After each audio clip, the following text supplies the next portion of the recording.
নমস্কার বন্ধুরা, আজ বানাচ্ছি বাদামি পমফ্রেট।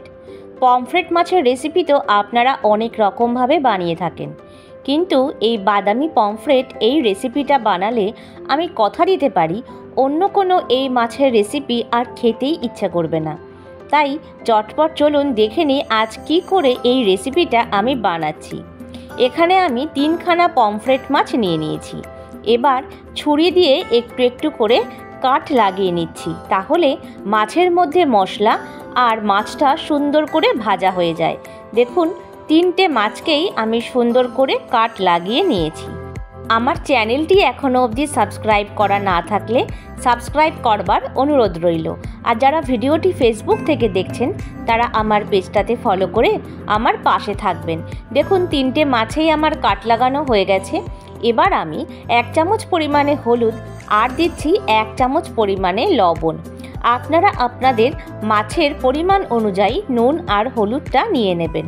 তারপর মাছের গায়ে নুন আর হলুদটাকে ভালো করে মাখিয়ে নেব। যাতে নুন আর হলুদটা ভালো করে মাছের গায়ে মাখানো হয়ে যায় সেই দিকে খেয়াল রেখে এটাকে মোটামুটি 10 মিনিটের জন্য আমরা রেস্টে রেখে দেব। দেখুন, সবকটা মাছে আমার নুন আর হলুদ মাখানো হয়ে গেছে। এবার কিছুটা মশলা আমরা তৈরি করে নেব। এই রেসিপিটা একেবারেই কিন্তু কম সময়ে আর কম উপকরণে হয়ে যায়। নিয়ে নিয়েছি 1 চামচ পরিমাণে কালো সর্ষে আর 1 চামচ পরিমাণে পোস্ত। পোস্তর জায়গায় আপনারা 4 মগজ ব্যবহার করতে পারেন। নিয়ে নিয়েছি 50 গ্রাম পরিমাণ চিনেবাদাম। এবার সবগুলোকে আমি মিক্সির জারে দিয়ে এটাকে শুকনো একটা গুঁড়ো করে নেব। তারপরে গুঁড়ো করা হয়ে গেলে দিয়ে দিচ্ছি 6 কোয়া মতন রসুন আর দিচ্ছি 5-6টা পরিমাণ কাঁচা লঙ্কা। তারপরে কিছুটা পরিমাণ জল দিয়ে এটাকে আমরা 5 মিনিটের জন্য ছেড়ে দেব। তারপরে 1 চামচ পরিমাণে লবণ দিয়ে এটাকে ভালো করে পেস্ট করে নেব। আপনারা চাইলে শিলনোড়াতেও এটা বেটে নিতে পারেন। কড়াইতে সর্ষের তেল গরম করে ধুয়ে উঠলে পরে মাছগুলোকে আমি একে একে দিয়ে দিচ্ছি। মাছগুলোকে ভালো করে উল্টে পাল্টে লাল লাল করে ভেজে নিতে হবে। একটু ছড়ানো জায়গায় মাছটা ভাজা হলে ভালো হয়, তাহলে মাছের এপিঠ আর ওপিঠ দুপিঠই বেশ সুন্দর করে ভাজা হয়ে যায়। দেখুন, এক পিঠ আমার ভাজা হয়ে গেছে মাছের, তাই আমি ভালো করে উল্টে দিলাম যাতে আরও এক পিঠ বেশ সুন্দর করে ভাজা হয়ে যায়। একটু লাল লাল করে মাছগুলো ভাজা হয়ে গেলে আমি দুটো মাছের মধ্যে থেকে সবকটা মাছ তুলে নিয়ে আরও একটা ব্যাচের একটা মাছ বাকি ছিল সেটা আমি আলতো করে ভেজে তুলে নেব। যে তেল ছিল সেই তেলটা কিন্তু এতটা আমার লাগবে না, তাই তেলটা আমি কিছুটা পরিমাণ তুলে নেব। বেশ অনেকটা পরিমাণ তেল এখানে রয়ে গেছে, তাই কিছুটা পরিমাণ তেল আমি তুলে নিয়ে তার মধ্যে 1 চামচ পরিমাণে কালো জিরে দিয়ে দিচ্ছি। কালো জিরে দেওয়া হয়ে গেলে যে পেস্টটা আমরা তৈরি করেছিলাম সেটাকে আমরা দিয়ে দিলাম। তারপরে ভালো করে নাড়িয়ে চাড়িয়ে নেব যাতে তেলের সঙ্গে মশলাটা ভালো করে মিশে যায়, সেদিকে অবশ্যই খেয়াল করবেন। আর গ্যাসের ফ্লেমটা কিন্তু এই সময় একেবারেই কমিয়ে নেবেন। আমার রেসিপিগুলো আপনাদের কেমন লাগছে অবশ্যই কমেন্ট বক্সে জানাবেন। আপনাদের ছোট্ট একটা কমেন্টস আর ছোট্ট একটা লাইক আমাকে বড় উৎসাহিত করে আরও নতুন নতুন রেসিপি বানানোর জন্য। দেখুন, এখানে মশলাটা অনেকটা পরিমাণেই প্রায় ভাজা হয়ে গেছে। এবার 4 চামচ পরিমাণে টক দই আমি আগে থেকেই ফেটিয়ে রেখে দিয়েছিলাম, সেটাই আমি এবার দিয়ে দিলাম। তারপরে টক দইয়ের সঙ্গেও ভালো করে মশলাটাকে নাড়িয়ে চাড়িয়ে কষিয়ে নিতে হবে। টক দই দেওয়ার সঙ্গে সঙ্গেই কিছুটা পরিমাণ জল কাটে, তাই গ্যাসের ফ্লেমটা অবশ্যই কমিয়ে নেবেন, না হলে টক দইটা দেওয়ার সঙ্গে সঙ্গেই কিন্তু মশলাটা ফেটে যাবে। ভালো করে নাড়িয়ে চাড়িয়ে কষিয়ে নিতে হবে।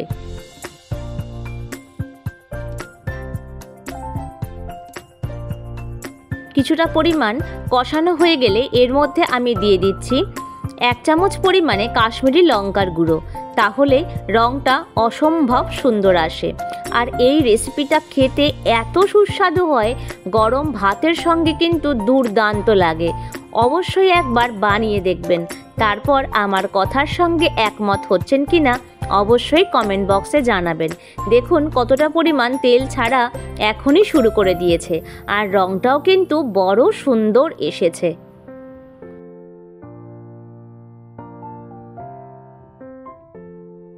কালারটা চেঞ্জ হয়ে গেছে দেখুন অনেকটা, আর তেলও ছেড়ে দিয়েছে। এই পর্যায়ে আমি 4টে পরিমাণ কাঁচা লঙ্কা দিয়ে দিলাম। তারপর আরও কিছুক্ষণের জন্য নাড়িয়ে চাড়িয়ে নেব। এই সময় কাঁচা লঙ্কা দিলে পরে বেশ একটা সুন্দর ফ্লেভার আসে। তারপরে এখানে আমি 1 চামচ পরিমাণ গুঁড়ো দুধ আগে থেকেই জলে গুলিয়ে ভিজিয়ে রেখে দিয়েছিলাম। তারপর এটাকে আমি দিয়ে দিচ্ছি। এই জায়গায় যদি গুঁড়ো দুধ আপনাদের না থাকে, আপনারা এখানে দুধের মালাই বা ফ্রেশ ক্রিম ব্যবহার করতে পারেন। আর না হলে যদি সেটাও না থাকে, নর্মাল দুধও সামান্য দিয়ে দিতে পারেন। তারপর ভালো করে নাড়িয়ে চাড়িয়ে এটাকে আমরা কষিয়ে নেব। দেখুন কত অপূর্ব দেখতে হয়েছে, আর টেস্টটা কিন্তু এর দুর্দান্ত আসে। একবার অন্তত আমার কথা শুনে এই রেসিপিটা আমার মতন প্রসেসে বানিয়ে দেখবেন। দেখুন এখানে প্রায় গ্রেভিটা রেডি হয়ে গেছে, তাই সামান্য পরিমাণ আমি জল দিচ্ছি। যতটা পরিমাণ আপনারা গ্রেভিটা রাখতে চান সেই অনুপাতে আপনারা জলটা দিয়ে দেবেন। এই রেসিপিটা একটু গা মাখো মাখোই হয়, তাই সামান্য পরিমাণ জল আমি এতে ব্যবহার করলাম। এবার একটু ফুটে ওঠা আসা অবধি অপেক্ষা করব।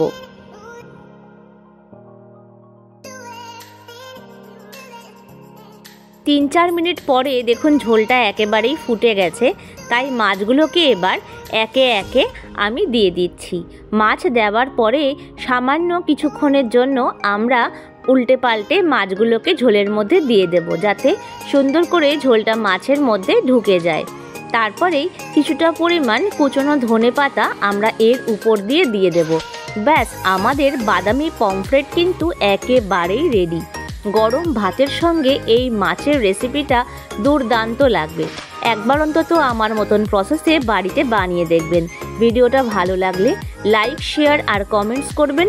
আর আমার চ্যানেলের নতুন বন্ধুদের সাবস্ক্রাইব করবার অনুরোধ রইল।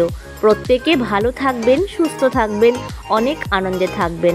আমি পিয়ালি আসছি পরের নতুন আরও একটা ভিডিও নিয়ে। ভিডিওটা দেখার জন্য ধন্যবাদ।